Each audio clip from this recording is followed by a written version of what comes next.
آپ سن رہے ہیں منٹو کا افسانہ کھول دو۔ امرتسر سے اسپیشل ٹرین دوپہر 2 بجے کو چلی اور 8 گھنٹوں کے بعد مغل پورہ پہنچی۔ راستے میں کئی آدمی مارے گئے، متعدد زخمی ہوئے اور کچھ ادھر ادھر بھٹک گئے۔ صبح 10 بجے کیمپ کی ٹھنڈی زمین پر جب سراج الدین نے آنکھیں کھولیں اور اپنے چاروں طرف مردوں، عورتوں اور بچوں کا ایک متلاطم سمندر دیکھا تو اس کے سوچنے سمجھنے کی قوتیں اور بھی ضعیف ہو گئیں۔ وہ دیر تک گدلے آسمان کو ٹک ٹکی باندھے دیکھتا رہا۔ یوں تو کیمپ میں ہر طرف شور برپا تھا، لیکن بوڑھے سراج الدین کے کان جیسے بند تھے۔ اسے کچھ سنائی نہیں دیتا تھا۔ کوئی اسے دیکھتا تو یہ خیال کرتا کہ وہ کسی گہری فکر میں غرق ہے، مگر ایسا نہیں تھا۔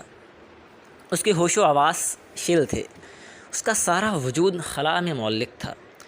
گدلے آسمان کی طرف بغیر کسی ارادے کے دیکھتے دیکھتے سراج الدین کی نگاہیں سورج سے ٹکرائیں۔ تیز روشنی اس کے وجود کے رگ و ریشے میں اتر گئی اور وہ جاگ اٹھا۔ اوپر تلے اس کے دماغ پر کئی تصویریں دوڑ گئیں: لوٹ، آگ، بھاگم بھاگ، اسٹیشن، گولیاں، رات اور سکینہ۔ سراج الدین ایک دم اٹھ کھڑا ہوا اور پاگلوں کی طرح اس نے اپنے چاروں طرف پھیلے ہوئے انسانوں کے سمندر کو کھنگالنا شروع کیا۔ پورے 3 گھنٹے وہ سکینہ سکینہ پکارتا کیمپ میں خاک چھانتا رہا، مگر اسے اپنی جوان نکلوتی بیٹی کا کوئی پتہ نہ چلا۔ چاروں طرف ایک دھاندلی سی مچی تھی، کوئی اپنا بچہ ڈھونڈ رہا تھا، کوئی ماں، کوئی بیوی اور کوئی بیٹی۔ سراج الدین تھک ہار کر ایک طرف بیٹھ گیا اور حافظے پر زور دے کر سوچنے لگا کہ سکینہ اس سے کب اور کہاں جدا ہوئی۔ لیکن سوچتے سوچتے اس کا دماغ سکینہ کی ماں کی لاش پر جم گیا، جس کی ساری انتڑیاں باہر نکلی ہوئی تھیں۔ اس سے آگے وہ کچھ اور سوچ نہ سکا۔ سکینہ کی ماں مر چکی تھی۔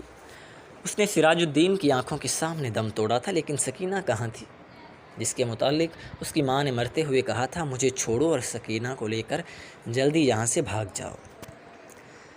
سکینہ اس کے ساتھ ہی تھی، دونوں ننگے پاؤں بھاگ رہے تھے۔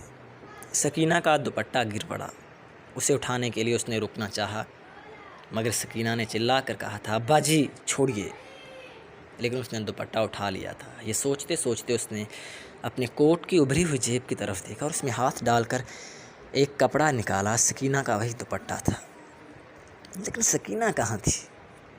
سراج الدین نے اپنے تھکے ہوئے دماغ پر زور دیا، مگر وہ کسی نتیجہ پر نہ پہنچ سکا۔ کیا وہ سکینہ کو اپنے ساتھ اسٹیشن تک لے آیا تھا؟ کیا وہ اس کے ساتھ ہی گاڑی میں سوار تھی؟ راستہ میں جب گاڑی روکی گئی تھی اور وہ بلوائی اندر گھس آئے تھے تو کیا وہ بے ہوش ہو گیا تھا جو وہ سکینہ کو اٹھا کر لے گئے؟ سراج الدین کے دماغ میں سوال ہی سوال تھے، جواب کوئی بھی نہیں تھا۔ اس کو ہمدردی کی ضرورت تھی، لیکن چاروں طرف جتنے بھی انسان پھیلے ہوئے تھے سب کو ہمدردی کی ضرورت تھی۔ سراج الدین نے رونا چاہا، مگر آنکھوں نے اس کی مدد نہ کی۔ آنسو جانے کہاں غائب ہو گئے تھے۔ 6 روز کے بعد جب ہوش و حواس کسی قدر درست ہوئے تو سراج الدین ان لوگوں سے ملا جو اس کی مدد کرنے کے لیے تیار تھے۔ 8 نوجوان تھے جن کے پاس لاری تھی، بندوقیں تھیں۔ سراج الدین نے ان کو لاکھ لاکھ دعائیں دیں اور سکینہ کا حلیہ بتایا۔ گورا رنگ ہے اور بہت ہی خوبصورت ہے، مجھ پر نہیں اپنی ماں پر تھی۔ عمر 17 برس کے قریب ہے، آنکھیں بڑی بڑی، بال سیاہ، داہنے گال پر موٹا سا تل۔ میری اکلوتی لڑکی ہے، ڈھونڈ لاؤ، تمہارا خدا بھلا کرے گا۔ رضاکار نوجوانوں نے بڑے جذبے کے ساتھ بوڑھے سراج الدین کو یقین دلایا کہ اگر اس کی بیٹی زندہ ہوئی تو چند ہی دنوں میں اس کے پاس ہوگی۔ 8 نوجوانوں نے کوشش کی، جان ہتھیلیوں پر رکھ کر وہ امرتسر گئے۔ کئی عورتوں کی، کئی مردوں اور کئی بچوں کو نکال انہوں نے محفوظ مقاموں پر پہنچایا۔ 10 روز گزر گئے مگر انہیں سکینہ کہیں نہ ملی۔ ایک روز وہ اسی خدمت کے لیے لاری پر امرتسر جا رہے تھے کہ 6 ہڑٹا کے پاس سڑک پر انہیں ایک لڑکی دکھائی دی۔ لاری کی آواز سن کر وہ بدکی اور بھاگنا شروع کیا۔ رضاکاروں نے موٹر روکی اور سب کے سب اس کے پیچھے بھاگے۔ ایک کھیت میں انہوں نے لڑکی کو پکڑ لیا، دیکھا تو بہت خوبصورت تھی، داہنے گال پر موٹا تل تھا۔ ایک لڑکے نے اس سے کہا: گھبراؤ نہیں، کیا تمہارا نام سکینہ ہے؟ لڑکی کا رنگ اور بھی زرد ہو گیا، اس نے کوئی جواب نہ دیا، لیکن جب تمام لڑکوں نے اسے دم دلاسا دیا تو اس کی وحشت دور ہوئی اور اس نے مان لیا کہ وہ سراج الدین کی بیٹی سکینہ ہے۔ 8 رضاکاروں نے ہر طرح سکینہ کی دلجوئی کی، اسے کھانا کھلایا، دودھ پلایا اور لاری میں بٹھا دیا۔ ایک نے اپنا کوٹ اتار کر اسے دے دیا، کیونکہ دوپٹہ نہ ہونے کے باعث وہ بہت الجھن محسوس کر رہی تھی اور بار بار انہوں نے باہوں سے اپنے سینے کو ڈھانکنے کی ناکام کوشش میں مصروف تھی۔ کئی دن گزر گئے، سراج الدین کو سکینہ کی کوئی خبر نہ ملی۔ وہ دن بھر مختلف کیمپوں اور دفتروں کے چکر کاٹتا رہتا، لیکن کہیں سے بھی اس کی بیٹی کا پتہ نہ چلا۔ رات کو وہ بہت دیر تک ان رضاکار نوجوانوں کی کامیابی کے لیے دعائیں مانگتا رہتا، جنہوں نے اس کو یقین دلایا تھا کہ اگر سکینہ زندہ ہوئی تو چند ہی دنوں میں وہ اسے ڈھونڈ نکالیں گے۔ ایک روز سراج الدین نے کیمپ میں ان نوجوان رضاکاروں کو دیکھا، لاری میں بیٹھے تھے۔ سراج الدین بھاگا بھاگا ان کے پاس گیا۔ لاری چلنے ہی والی تھی کہ اس نے پوچھا، بیٹا میری سکینہ کا پتہ چلا؟ سب نے یک زبان ہو کر کہا، چل جائے گا، اور لاری چلا دی۔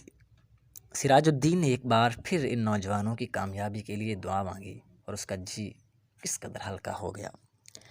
شام کے قریب کیمپ میں جہاں سراج الدین بیٹھا تھا، اس کے پاس ہی کچھ گڑبڑ سی ہوئی۔ 4 آدمی کچھ اٹھا کر لا رہے تھے۔ اس نے دریافت کیا تو معلوم ہوا کہ ایک لڑکی ریلوے لائن کے پاس بے ہوش پڑی تھی، لوگ اسے اٹھا کر لائے ہیں۔ سراج الدین ان کے پیچھے پیچھے ہو لیا۔ لوگوں نے لڑکی کو ہسپتال والوں کے سپرد کیا اور چلے گئے۔ کچھ دیر وہ ایسے ہی ہسپتال کے باہر گڑے ہوئے لکڑی کے کھمبے کے ساتھ لگ کر کھڑا رہا، پھر آہستہ آہستہ اندر چلا گیا۔ کمرے میں کوئی بھی نہیں تھا، ایک اسٹریچر تھا جس پر ایک لاش پڑی تھی۔ سراج الدین چھوٹے چھوٹے قدم اٹھاتا اس کی طرف بڑھا۔ کمرے میں دفعتاً روشنی ہوئی۔ سراج الدین نے لاش کے زرد چہرے پر چمکتا ہوا تل دیکھا اور چلایا، سکینہ! ڈاکٹر نے، جس نے کمرے میں روشنی کی تھی، سراج الدین سے پوچھا، کیا ہے؟ سراج الدین کے حلق سے صرف اس قدر نکل سکا، جی میں اس کا باپ ہوں۔ ڈاکٹر نے اسٹریچر پر پڑی ہوئی لاش کی طرف دیکھا، اس کی نبض ٹٹولی اور سراج الدین سے کہا، کھڑکی کھول دو۔ سکینہ کے مردہ جسم میں جنبش پیدا ہوئی۔ بے جان ہاتھوں سے اس نے ازار بند کھولا اور شلوار نیچے سرکا دی۔ بوڑھا سراج الدین خوشی سے چلایا، زندہ ہے، میری بیٹی زندہ ہے۔ ڈاکٹر سر سے پیر تک پسینے میں غرق ہو گیا۔